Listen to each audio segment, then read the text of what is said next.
En el marco de la Semana Abadista, el día de hoy vamos a tratar el tema de derechos humanos, igualdad y justicia.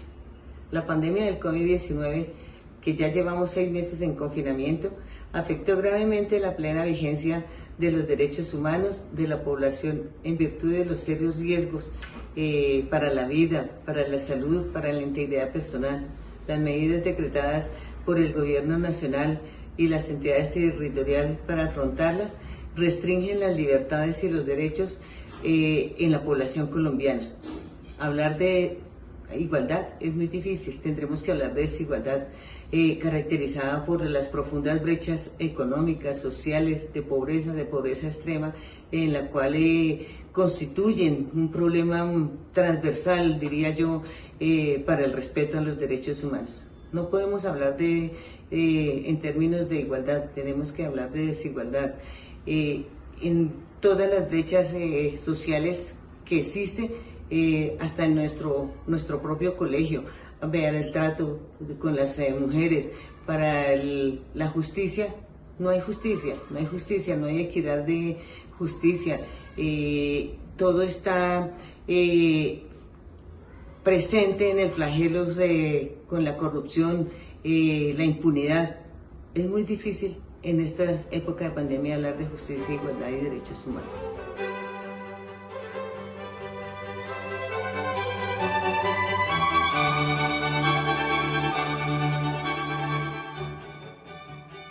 Muy buenos días, colegas y colegas, muy amables por permitirme estar en esta reunión, así sea de manera remota con ustedes.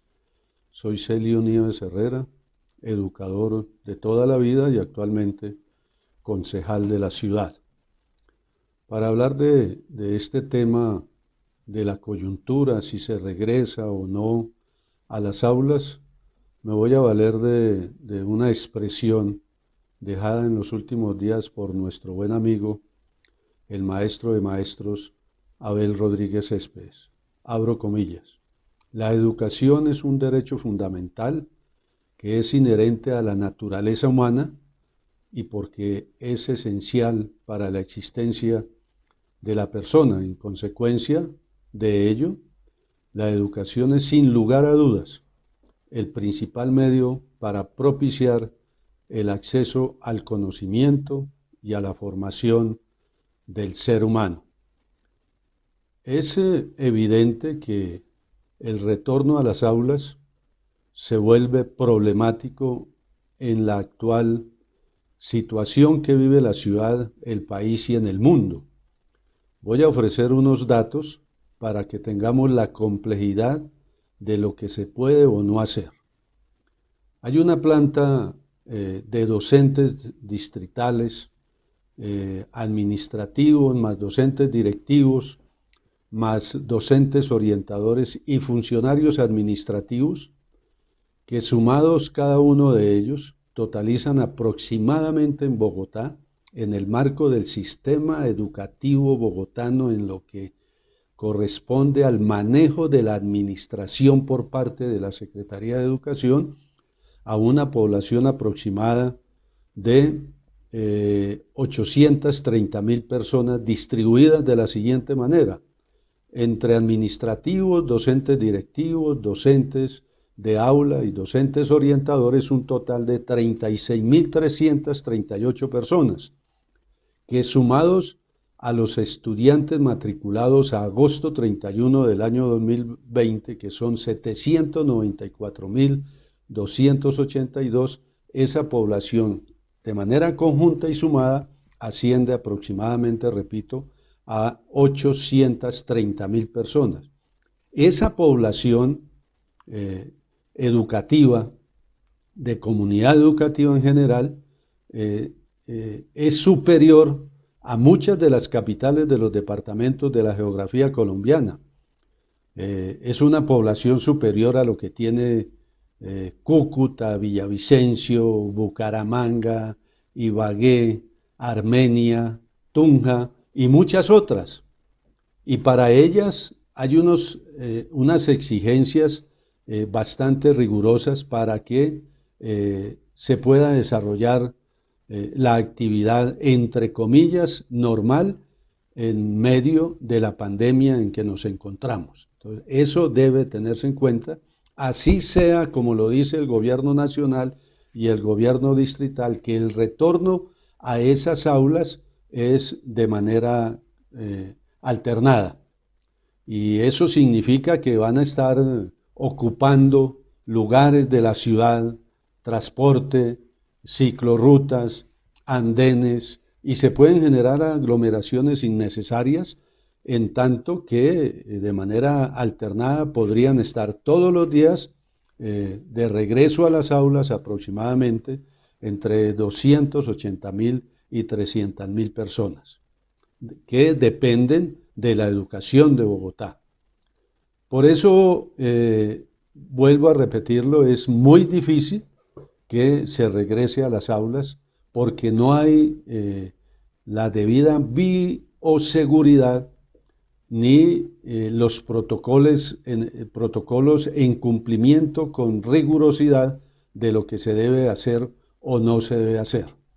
Pero yo quiero decir lo siguiente: no es que los maestros y los docentes directivos estén convocados para regresar a las clases, porque las clases, los maestros durante estos 6 meses prácticamente de aislamiento social, han seguido desarrollando sus actividades académicas, incluso con bastante complejidad, en el marco de lo que han dispuesto las secretarías de educación, por ejemplo, para el caso de Bogotá, a partir de la circular 005 del año 2020, en lo que se ha denominado Aprende a Clases. Si bien es cierto, hay una orientación general, hay unos acompañamientos positivos, yo diría, de la Secretaría de Educación, la carga adicional que tienen los maestros es bastante voluminosa, en tanto que se han venido desarrollando unos desequilibrios en el volumen de trabajo y de las actividades tanto del docente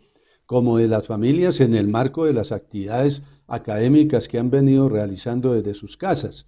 Hay unas dificultades en el manejo de las tecnologías de la información cuando se tienen las herramientas, porque hay profesores en muchas partes del país que no las tienen.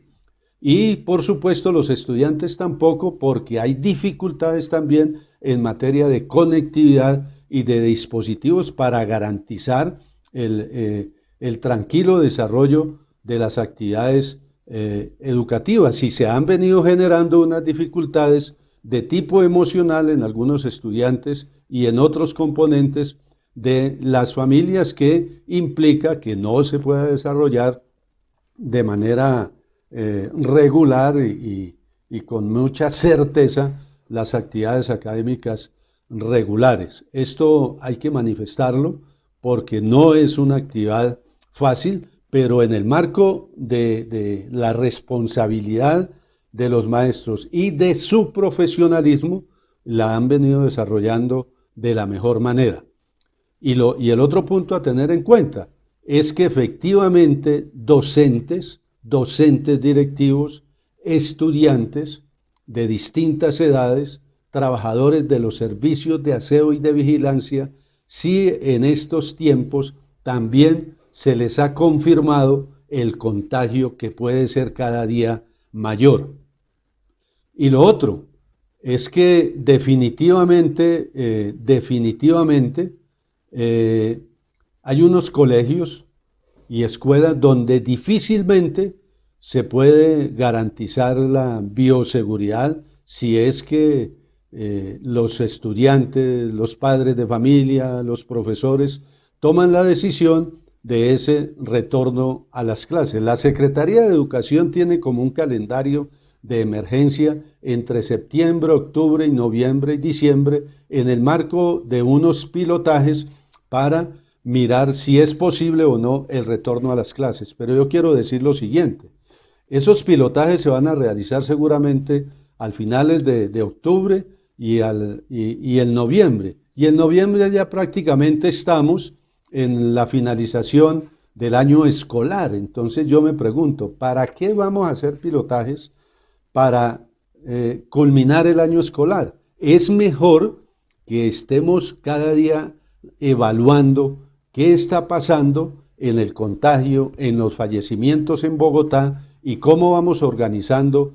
unas mejores actividades para retornar, si las condiciones dan, para el año 2021 en los meses de enero y diciembre. Yo creo que eso es lo más conveniente, es lo más conducente, es lo más prudente, porque todavía no hay la vacuna, la tal famosa vacuna, que sería la barrera de contención a los contagios de toda la población, no solamente que está alrededor de los establecimientos educativos y dentro de los establecimientos educativos, sino en todas las ciudades y municipios del país.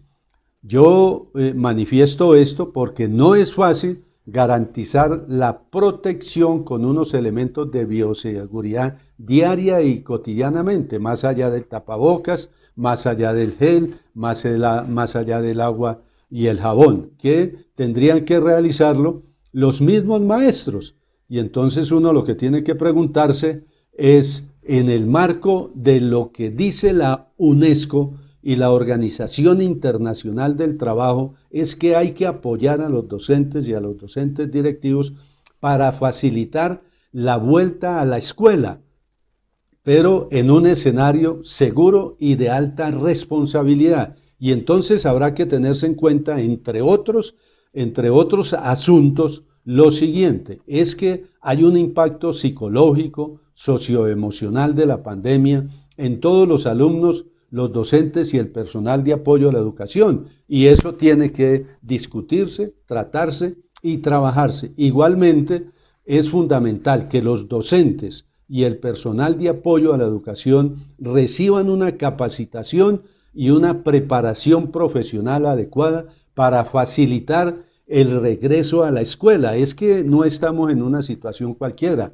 no es que estamos en un receso escolar tranquilo, pasajero, como el que está establecido en los calendarios académicos. No, estamos en una situación de crisis que ha generado contagios muy elevados en Bogotá y que ha generado fallecimientos, incluidos de personas muy cercanas a los niños, a los jóvenes y a los demás integrantes de la comunidad educativa. Entonces, el trabajo psicológico y socioemocional es muy importante en esta coyuntura. Y también es que los sistemas educativos deben garantizar una movilización adecuada de personal cualificado, el actualizar los horarios y la protección de los derechos y las condiciones de trabajo de los docentes, de los funcionarios administrativos, de los docentes directivos en el proceso de la vuelta a la clase. Seguramente hay que volver al aula de clase, pero en unas condiciones de tranquilidad, de respeto, de convivencia, pero con más razón de protección a la salud y de protección a la vida. Ese mensaje lo quería dejar a ustedes y les agradezco inmensamente su atención. Muchas gracias y sigamos cuidándonos porque el virus sigue rondando todos los escenarios de la vida distrital, de la vida nacional y de la vida mundial. Muchas gracias.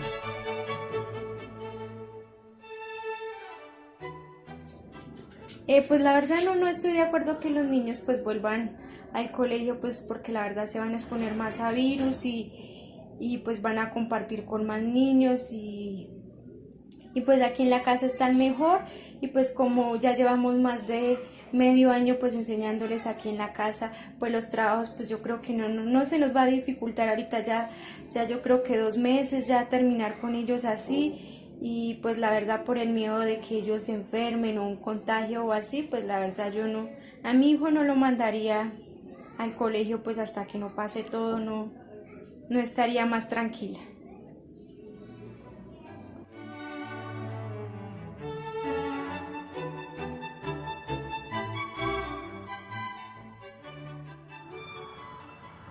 La protesta puede entenderse como una acción colectiva que se desarrolla de manera pública para exigir de las autoridades cierto comportamiento. Históricamente, la protesta, la movilización social que ha tomado formas como el paro, la huelga, las marchas, han servido para el reconocimiento de derechos. Pensemos, por ejemplo, en el reconocimiento del voto femenino, en la abolición de la esclavitud, en el logro de la jornada laboral de 8 horas y el descanso. Todas ellas han sido reivindicaciones sociales logradas de manera pública a través de movilizaciones y acciones colectivas. En nuestra Constitución, el derecho a la protesta se encuentra reconocido en el artículo 37, que reconoce el derecho de reunión y asociación. Además de ser un derecho, la protesta es a su vez el ejercicio de varios derechos. Cuando se protesta, se hace ejercicio del derecho de petición, del derecho de participación, del derecho de locomoción, del derecho de participación en asuntos públicos, del derecho de participación en asuntos políticos y, por supuesto, de la libertad de expresión. En tercer lugar, la protesta, además de ser un derecho, de ser el ejercicio de múltiples derechos, es un mecanismo para la tutela de derechos, es decir, para la exigencia a las autoridades que cumplan con el contenido de ciertos derechos. Por eso es altamente protegido a nivel internacional el contenido del derecho a la protesta. A pesar de esa protección internacional y de que en nuestra Constitución está reconocido como un derecho, la protesta cuenta con múltiples obstáculos que se podrían sintetizar en 3. El primero de ellos es que existe una narrativa descalificante por parte de las autoridades hacia la protesta. Esto se llama estigmatización y lo vemos cuando se señala a los protestantes de vándalos, de terroristas, de guerrilleros, y eso anula el sentido de la reclamación, se centra en los manifestantes, pero además les pone en riesgo. Un segundo obstáculo son las normas que se han proferido en los últimos años para limitar el derecho a la protesta. Por ejemplo, en el año 2011 se expidió la Ley de Seguridad Ciudadana, que establece como delito la obstrucción de vías públicas. Por esta vía, muchas personas son judicializadas por participar en protesta social. Otra norma que limita el derecho a la protesta es el Código Nacional de Policía, que permite la disolución de manifestaciones y alteran la convivencia. Por esta ambigüedad de la norma, porque uno se pregunta, bueno, ¿qué es alterar la convivencia? La Corte Constitucional declaró que todas las normas del Código Nacional de Policía deberían volver a ser reexpedidas porque no deberían estar en un Código Nacional de Policía, sino en una norma que se refiriera específicamente al derecho a la protesta. Esto también en relación con el acuerdo de paz firmado en el año 2016, que en el punto 2 sobre participación política reconoce la importancia de la protesta para el fortalecimiento de la democracia y la necesidad de anular aquellas normas que limiten su ejercicio. Y una tercera limitación, que la vemos de manera muy fuerte en estos días, es la violencia policial. Entonces, al lado de la estigmatización y normas que limitan la protesta, vemos cómo existen comportamientos de la fuerza pública que no se ajustan a la ley y a la Constitución. La función de la policía es proteger tanto a manifestantes como a no manifestantes. Si existen elementos violentos, reaccionar contra ellos, pero no contra toda la manifestación. Existe la obligación de no portar armas de fuego y hacer uso de la fuerza solamente en caso de que sea absolutamente necesario, que sea legal y que sea proporcional. Estos son los principales obstáculos con que cuenta el ejercicio de la protesta hoy. Por supuesto, si ocurren violaciones contra el derecho a la protesta, estas pueden ser denunciadas. Existen autoridades como la Personería, la Defensoría, que tienen una misión dentro de las protestas, y la Fiscalía tendría la obligación de investigar violaciones a derechos humanos que se cometan en el marco de las protestas. ¿Tienen obligaciones los protestantes? Sí, tienen la obligación de respetar la dignidad humana de otras personas, de quienes no participan en las protestas y de quienes sí participan en ella. Entonces, no es protegida la protesta que pueda poner en riesgo la vida y la integridad de las personas.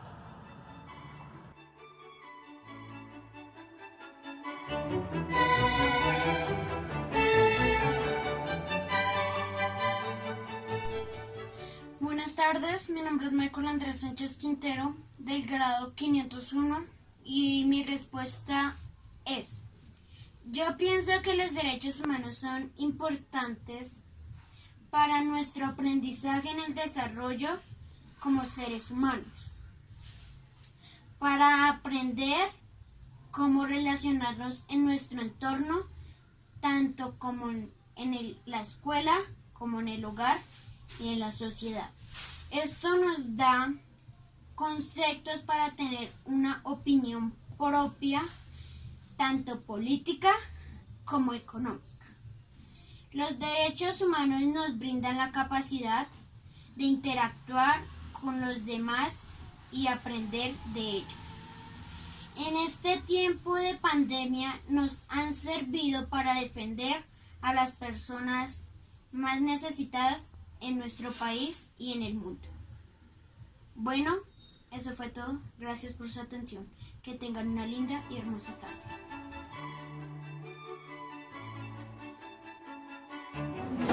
Buenas tardes. Los derechos humanos son derechos que tenemos todas las personas por el mero hecho de existir.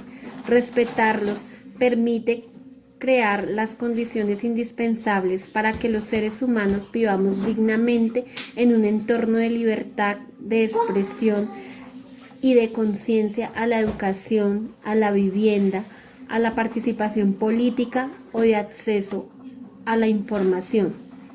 Algunos de esos derechos son el derecho a la vida, el derecho a un trabajo, el derecho a una nacionalidad.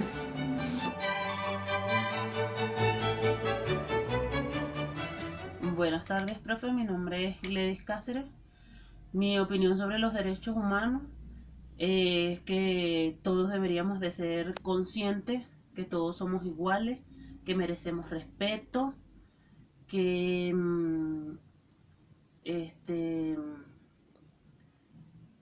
hay que ayudarnos unos a otros siempre que lo necesiten y en lo que esté a nuestro alcance. Y uno de los derechos sería derecho a la vida, derecho a la salud, derecho a una buena educación y derecho a un juicio justo si se le es culpado de algún delito. Gracias, profe.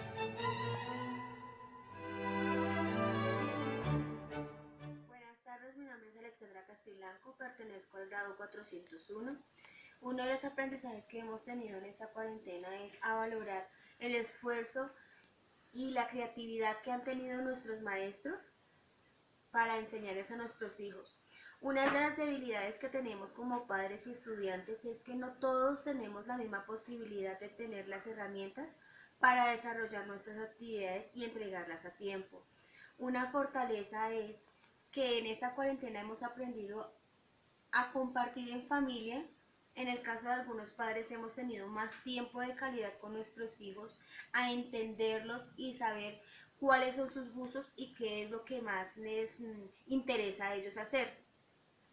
Uno de los aciertos más importantes es que hemos aprendido en familia a desarrollar actividades y a dialogar y a participar en cosas muy bonitas que en la institución nos han brindado.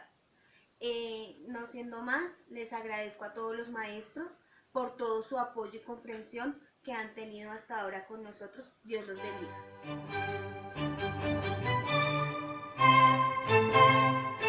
Buenos días, soy Jimena Rodríguez, madre de 3 estudiantes del Colegio San Benito Abad. El internet tiene sus pros y sus contras, pero en cuanto a la estrategia que creó el colegio, me parece que fue lo mejor para ayudar a los niños y fortalecer su aprendizaje. Les quiero comentar cómo ha sido la educación en mi hogar en esta cuarentena. Para nadie esto ha sido fácil, mas sin embargo todos hemos puesto nuestro granito de arena y lo vamos logrando. Esto nos ha ayudado para encontrarnos más, para amarnos más, para manejar la tolerancia y acudir al diálogo. Creé una rutina en mi casa para que los niños no tuvieran un desorden en su vida en cuanto al internet, pues de ahí viene también la responsabilidad. En la mañana estudian y en la tarde diferentes actividades que no tienen que ver con el internet. Nuestras debilidades, pues para ellos no ha sido fácil no poder jugar, compartir interactuar con sus compañeros y claramente con sus profesores. Las oportunidades pues todos los días están ahí. Ellos estudian todos los días y se motivan cada vez más con un sueño de volver pronto a su colegio. Nuestras fortalezas, pues somos una familia unida que reímos, lloramos, peleamos, pero siempre unida y enfrentando cada adversidad y más en esta cuarentena. Nuestros aciertos están en nosotros como padres, en la participación de nosotros como padres y en la disposición de nuestros profesores. Como padres nos damos cuenta que los colegios no solo son importantes para la educación, son importantes, claro que sí, y claro, sin olvidar a aquellas personas que nos ayudan cada día para que nuestros hijos sean unas mejores personas. Gracias, profesores. Hola amiguitos, hoy vamos a preparar la paz. Hola Rayita, vamos a agregarle a esa paz 3 cucharadas de respeto.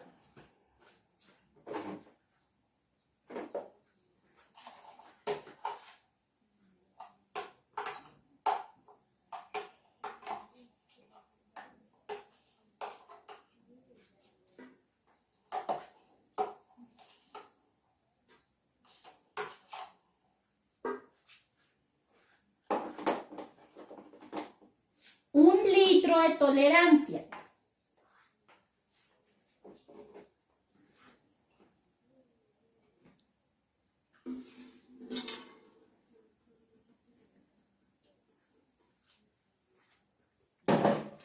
Cuatro cucharadas de amor.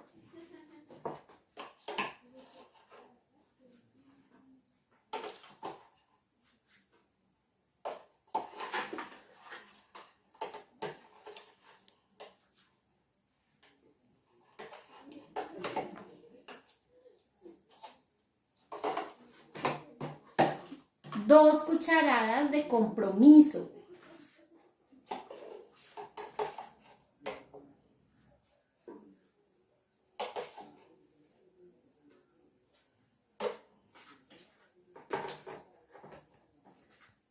Una pizca de paciencia.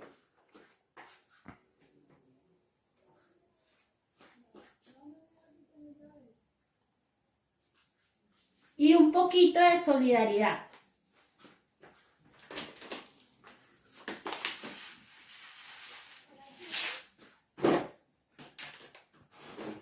Listo, Rayita, ahora vamos a revolver.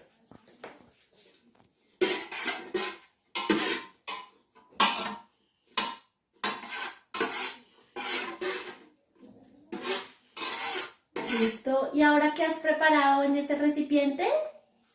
La paz. Chao amiguitos.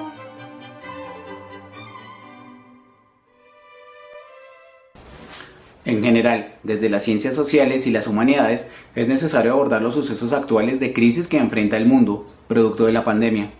Más aún, dado el desbordante cubrimiento mediático de la crisis a través del flujo de información, tanto en redes sociales como en los medios de comunicación tradicional, lo cual ha ocultado parcialmente otras crisis preexistentes.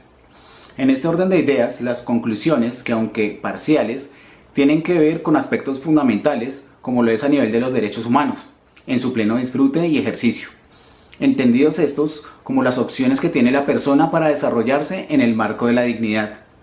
Esto incluye derechos que cobijan tanto salud, educación, bienestar y por supuesto el derecho a expresar desacuerdos, mediante la protesta.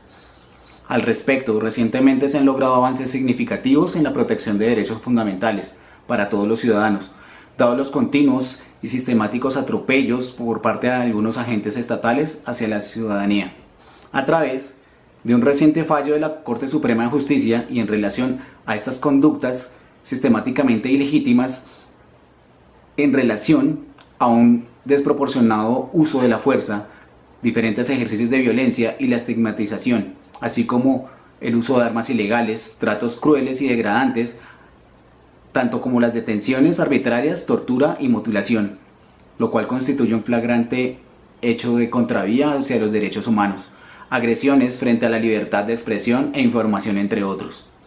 A partir de la tutela interpuesta por organizaciones de víctimas y colectivos sociales el fallo exige a los diferentes organismos gubernamentales la protección de la protesta como un derecho fundamental.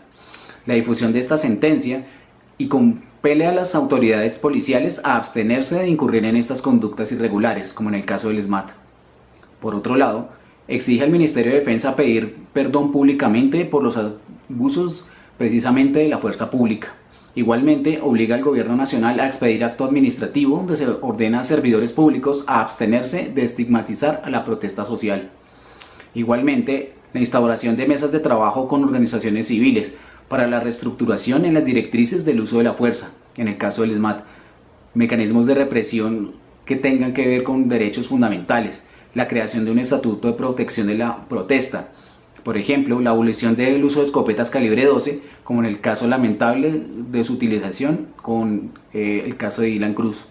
Una vigilancia permanente de la Defensoría hacia el SMAT para obtener garantías de no violentar a los manifestantes, no repetir detenciones arbitrarias, entre otras. Es un avance histórico, ya que obliga al Estado a actuar con transparencia. Lamentablemente, aún se está a la espera de la respuesta favorable de esto por parte de la cartera de defensa. Como conclusión, frente a todo este panorama, sentimos que es nuestro deber histórico no dejar desfallecer a nuestros jóvenes, apoyar a los sectores sociales que día a día luchan por las reivindicaciones para los más vulnerables. Por último, es claro que la crisis del COVID-19 ha revelado problemas estructurales en el funcionamiento de la sociedad en cabeza del Estado, al tomar decisiones erráticas e indolentes, en contraste con la continua y cada vez más vergonzante precarización de las condiciones de salud, empleo, educación, entre otros, de una gran parte de la población. Sin un sustento mínimo vital, sin la matrícula cero, sin opciones productivas, se estará condenando al abismo a toda una generación de jóvenes que buscan sus oportunidades. Sin un conjunto de condiciones dignas y frente a las fuertes medidas de represión y criminalización, se seguirá despertando el inconformismo en medio de una crisis tan grave como la que lamentablemente vivimos. Esto seguirá reproduciendo una espiral de violencia en un sin salida, enmarcado en estas políticas del miedo. Por esto se hace necesario en nuestro contexto un cambio de rumbo que implique escuchar el clamor del pueblo, donde se produzcan espacios para convivir en pluralidad, a partir de los pactos sociales que defiendan la vida, donde la paz territorial construya libertad e igualdad, proyectos que de momento aún se hallan ausentes.